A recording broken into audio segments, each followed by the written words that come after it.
And welcome to Bury Your Bookie. I'm Jeff DeForrest. Very happy to have you with us for this edition of the program. We were going to be speaking with Mike Jones. He wasn't able to connect, but we do have his selections for you later in the show. And if you are betting, well, we know the place to go. That would be Bet Online, the world's most trusted betting platform. Your number one source for online betting in 2025. Whether you're a seasoned fan or a first-time bettor, Bet Online, your ultimate game day companion. You just have to have it right with you, right here with your phone. With the largest selection of odds on everything from NBA and college basketball to the NHL and UFC, Bet Online continues to be your number one source for sports betting. From every three-pointer or hat trick, BetOnline has you covered with odds, stats, and more for every game, every play, and every victory. BetOnline, the game starts here. I know a lot of you people are going through withdrawal right now. You're thinking, what the fuck am I going to do now that the football season is over? And the NBA is just waving temptation. They're just asking you to take a bite of the apple with their pre-All-Star game activities, including a full slate, the entire league, all 30 teams in action last night. Now, a lot of people are saying, and they've said it on the show here, that betting the NBA is very much like playing Russian roulette at this point, trying to pick sides, maybe even totals. Totals are exorbitant. I just witnessed there were probably some people, you think there were a few people getting carried out in body bags from the Garden last night in the Knicks game against the Atlanta Hawks. And there were a lot of reasons for it, but not the least of which was the over-under total. No matter how high they made it, this thing came out like an NBA All-Star game, 149 to 148.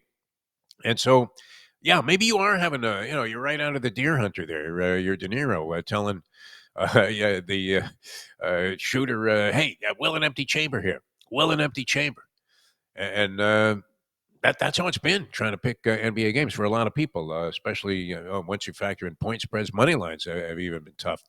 But you had a couple of games on the slate last night that absolutely stood out for their bizarre nature. Now, number one, I kind of whiffed on this because if you were looking at the Atlanta Hawks, which we mentioned, the over 149, 148 overtime, the final score there. If you had looked at the Atlanta Hawks and the New York Knicks, there's bad blood, especially when the Hawks with Trae Young, who's kind of created a little bit of an interesting question. I don't know if there was a worse trade in basketball at one time, or at least on the surface, and maybe even tangibly proven, than the Luka Doncic draft day trade with the Dallas Mavericks and the Atlanta Hawks. The Hawks getting the rights to Trae Young. Dallas gets Luka Doncic, and you're looking at the generational player who everybody was all a buzz about going to the Lakers, saying, how the hell could they do this? I mean, what's up with this Nico Harrison guy? He's got to be flat out of his mind. And Trae Young, I guess, I mean, has he distinguished himself? As it's not like they got completely hosed. This wasn't Nolan Ryan for Jim Fregosi, but I mean, it wasn't Brittany Griner for the Merchant of Death as a basketball trade goes, but you would have to say that Dallas got the favorable part of that deal.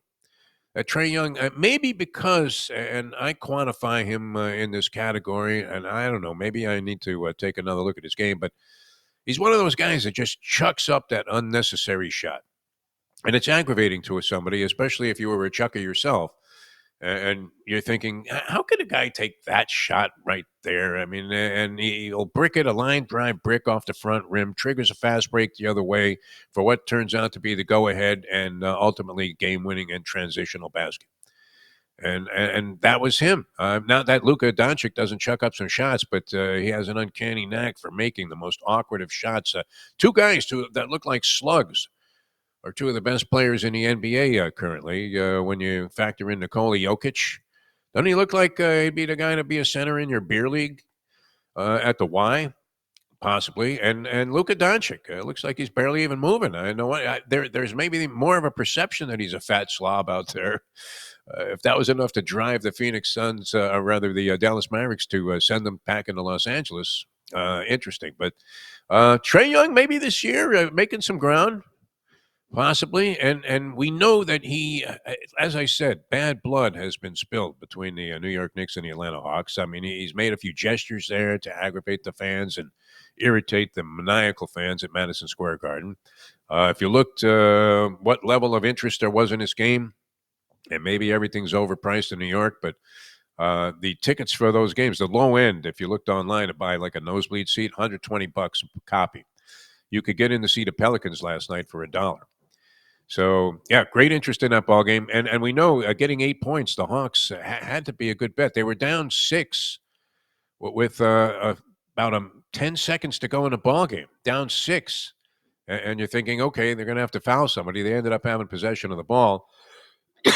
Excuse me, going to have to foul somebody, and you're going to go to the line, at least get a push if the guy makes the two free throws, and so you're out of trouble there. And instead, they end up forcing overtime and then eventually losing by one. So that was a tough one. Especially if you had Knicks on the money line, which would have been prohibitive, you really got buried in that game. And then the other game that was just amazing, and this one involved a rather lofty point spread that you appeared to be a cinch to cover this spread. If you had the Miami Heat, who were up 9, I think, at halftime over the Oklahoma City Thunder. They're getting 13 and a half, so you're up 22 and a hook at halftime.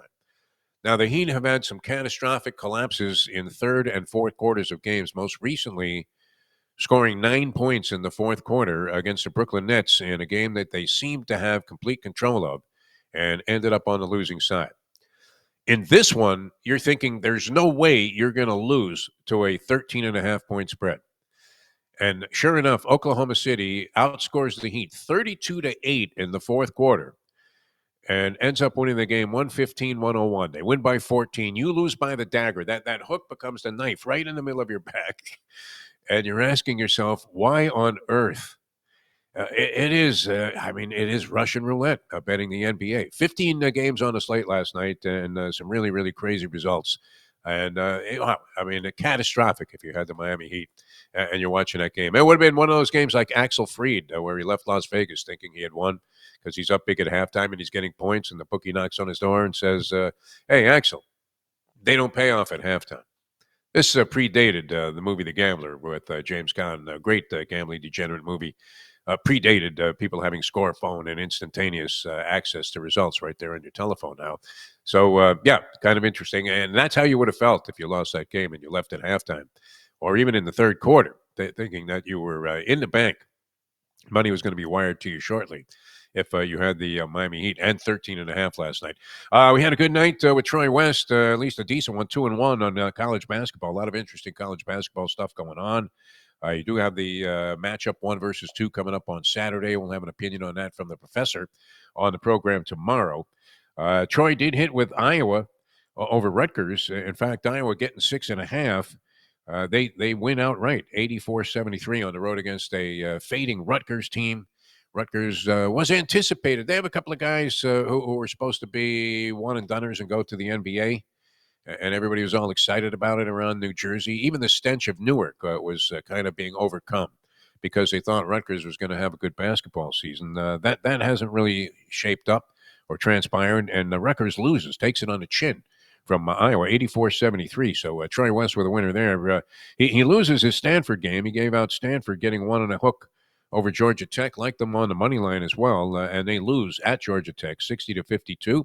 But he did tell us that Bradley was playing some great basketball and that they were going to easily cover 8.5 against the Salukis of Southern Illinois, Clyde Frazier's alma mater, the great Walt Clyde Frazier, and Bradley wins that game by 14, 78-64. So 2-1 on the program last night with college basketball. And NBA, my fault. I was ready to give you the Atlanta Hawks, and it coulda, woulda, shoulda, but they always play the Knicks tough at the Guard. That's one of those games. I mean, people want to factor emotion out of all the degenerate gambling equations and all the mathematical permutations and the analytics, and people will tell you, even the great Billy Walters, the world's most legendary gambler, sports gambler, says, hey, no emotion should be attached, but sometimes when you have that kind of rivalry and there's bad blood between the two teams, and especially it's escalated and exacerbated by all of the taunting that goes on for Trae Young because of his funky-looking hair and the fact that he is a bit of a chucker. So there are people that don't look and see that he's having a great season. Just got added to the All-Star team because of an injury, I believe, to Giannis Antetokounmpo, and we had Trae Young added to the All-Star team, and he wasn't afraid to go ahead and unabashedly kind of stick that in the face of the Knicks fans last night. So that was one we whiffed on. Interesting development. Baseball is just a question for you guys out there. Alex Bregman, a good ball player, had been a solid component of the Houston Astros in their long run as top contenders and championship players, cheating notwithstanding. That was weird, too, when Carlos Beltran was banging the drums like he was Carlos Santana at Woodstock. Had a bunch of guys on the bongos, and that was all signaling Altuve, hey, don't worry about this. They're throwing a curveball in this one. He's wearing a wire. I mean, that was some crazy stuff. But no reason to resent Alex Bregman. He always seemed like a stand-up guy. Solid ball player, big-time contributor, came up with a lot of clutch hits for the Houston Astros. Was a respectable defensive third baseman. At least, I don't know, maybe the analytics would say otherwise, but he seemed to be fairly solid over there in the corner, the hot corner. And he gets $40 million a year for 3 more years from the Red Sox. Excuse me. That seems a little pricey, doesn't it? And we love the guy, right? I mean, he's a Jewish ball player, so being Jewish, we're thinking he is in that very thin book of great Jewish athletes. And $40 million a year, I guess, is that the going rate for a guy that hits like 280 with like 30 homers? Possibly so. All right, we have to run. Excuse me. There's a little bit of call. We'll see you next time on the next edition of Bury Your Bookie.